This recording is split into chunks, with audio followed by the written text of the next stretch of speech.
Hello students. आज ये हमारा DBMS फुल कोर्स का लेक्चर 4 है और आज हम लोग पढ़ेंगे फाइल मैनेजमेंट सिस्टम और डेटाबेस मैनेजमेंट सिस्टम के बारे में। तो चलिए देखते हैं point number 1। These are small system like C++ और COBOL program. In point number 1 database management, these are large system like Oracle और साइबस। फाइल मैनेजमेंट सिस्टम होता है वो बहुत ही स्मॉल सिस्टम से बनाया होता है, जैसे C++ या कोबोल प्रोग्राम। जो डेटाबेस मैनेजमेंट सिस्टम वो बहुत बड़ा सिस्टम होता है, लाइक ओरेकल और Sybase. Second point in file management, they are relatively cheap. Second point in database management, they are relatively expensive. इसका मतलब ये हुआ कि जो फाइल मैनेजमेंट सिस्टम होता है वो बहुत ही सस्ता होता है और जो डेटाबेस मैनेजमेंट सिस्टम होता है वो बहुत ही महंगा होता है। Point 3 in file management system, they have simple structure. In database management system, point 3, they have complex structure. इसका मतलब ये हुआ कि जो फाइल मैनेजमेंट सिस्टम होता है उसका बहुत ही सिंपल स्ट्रक्चर होता है, जबकि डेटाबेस मैनेजमेंट सिस्टम होता है उसका बहुत ही कॉम्प्लेक्स स्ट्रक्चर होता है। Point number 4 in file management system, it needs very little preliminary design and DBMS database management system in point number 4, it need vast preliminary design. इसका मतलब ये होता है कि जो डिज़ाइन होता है फाइल मैनेजमेंट सिस्टम का ये बहुत ही कम सिंपल होता है और जो डेटाबेस मैनेजमेंट सिस्टम का जो डिज़ाइन होता है बहुत ही फास्ट होता है। Point number 5 in file management system, they are not secure. Point number 5 in database management system, they are more secure. इसका मतलब ये हुआ कि जो फाइल मैनेजमेंट सिस्टम है वो ज़्यादा सिक्योर सेफ नहीं होता है, जबकि डेटाबेस मैनेजमेंट सिस्टम होता है वो बहुत ही ज़्यादा सिक्योर होता है। Point number 6 in file management, they are often single user oriented. Point number 6 in database management, they have multiple user oriented. इसका मतलब ये हुआ कि ये सिंगल पर्सन को सोच कर बनाया गया डिज़ाइन होता है और जो डेटाबेस मैनेजमेंट होता है वो मल्टीपल पर्सन को ध्यान में रखते हुए डिज़ाइन किया हुआ सिस्टम होता है, मैनेजमेंट होता है। Point number 7 in file management, they have isolated data. Point number 7 in database management, they have share data. जो फाइल मैनेजमेंट सिस्टम होता है उसके पास आइसोलेटेड डेटा होता है, जबकि डेटाबेस मैनेजमेंट सिस्टम के पास शेयर डेटा होता है। Point number 8 in file management, they have simple primitive backup recovery mechanism. Point number 8 in database management, they have complex and sophisticated backup recovery. इसका मतलब ये हुआ कि जो मैकेनिज्म वो बनाने में यूज़ होता है फाइल मैनेजमेंट सिस्टम वो बहुत ही सिंपल होता है, जबकि डेटाबेस मैनेजमेंट सिस्टम में जो मैकेनिज्म होता है बनाने के लिए वो बहुत ही कॉम्प्लिकेटेड होता है। चलिए आगे हम लोग देखते हैं कि व्हाट इज़ डेटाबेस एडमिनिस्ट्रेटर।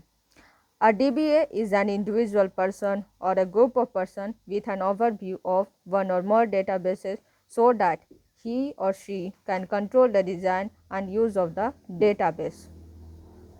इसका मतलब ये हुआ कि जो डेटाबेस एडमिनिस्ट्रेटर होता है वह एक इंडिविजुअल पर्सन या ग्रुप ऑफ पर्सन हो सकते हैं जो जांच करते हैं डेटाबेस को और कंट्रोल करते हैं उसके डिज़ाइन को और यूज़ को, किसका, डेटाबेस को। DBA is the highest salary paid person in an organisation.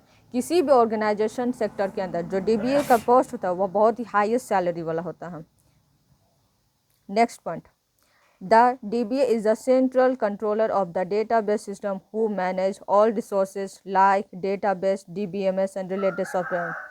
इसका मतलब ये हुआ कि जो डेटाबेस एडमिनिस्ट्रेटर होता है वो कंट्रोलर होता है, किसका कंट्रोलर, डेटाबेस सिस्टम का, जो मैनेज करता है और करता है रिसोर्सेज को, जैसे कि डेटाबेस को, DBMS को और उसके सॉफ्टवेयर को। चलिए अब देखते हैं कि डेटाबेस एडमिनिस्ट्रेशन का फंक्शन क्या होता है, उसका काम क्या होता है। तो point number 1, defining conceptual schema.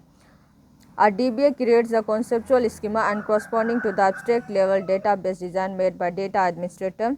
The DBA create the original database schema and the structure of the database. इसका मतलब ये हुआ जो हमारा डेटाबेस एडमिनिस्ट्रेटर होता है वो क्रिएट करता है ओरिजिनल डेटाबेस स्कीम को, मतलब उसमें जितनी भी योजनाएं बनाई जाती है डेटाबेस के अंदर उसका जो बनाता है वो DBA होता है, डेटाबेस एडमिनिस्ट्रेटर होता है, और उसको जो कैसे डिज़ाइन करते हैं, उसके स्ट्रक्चर कैसे बनाना है डेटाबेस का, उसका भी काम डेटाबेस एडमिनिस्ट्रेटर का होता है।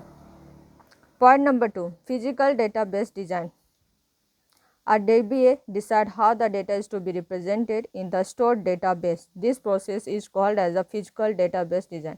इसका मतलब ये हुआ कि जो डेटाबेस एडमिनिस्ट्रेटर होता है वो डिसाइड करता है कि हम लोग को डेटा को कैसे रिप्रेजेंट करना है स्टोर डेटाबेस में, ठीक है। इसी प्रोसेस को हम लोग कहते हैं physical database design. Point number 3, security and integrity check. A DBA is responsible for providing the authorization and authentication checks so that no malicious user can access the database. DBA must ensure the integrity of the database also. इसका मतलब ये हुआ कि जो database administrator होता है उसकी जिम्मेदारी होता है कि वो उसमें कंट्रोल करे डेटाबेस में, ताकि कोई भी गलत यूज़र उसका इस्तेमाल ना कर सके।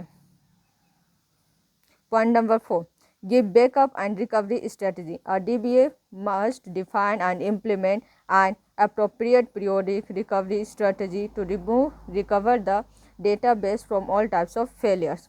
इसका मतलब ये हुआ जो डेटाबेस एडमिनिस्ट्रेटर होता है वो एक पीरियोडिक टाइम में अपने डेटाबेस के अंदर रिकवर करते रहता है ताकि उसे किसी फेलियर का सामना ना करना पड़े। Point number 5, granting access to user.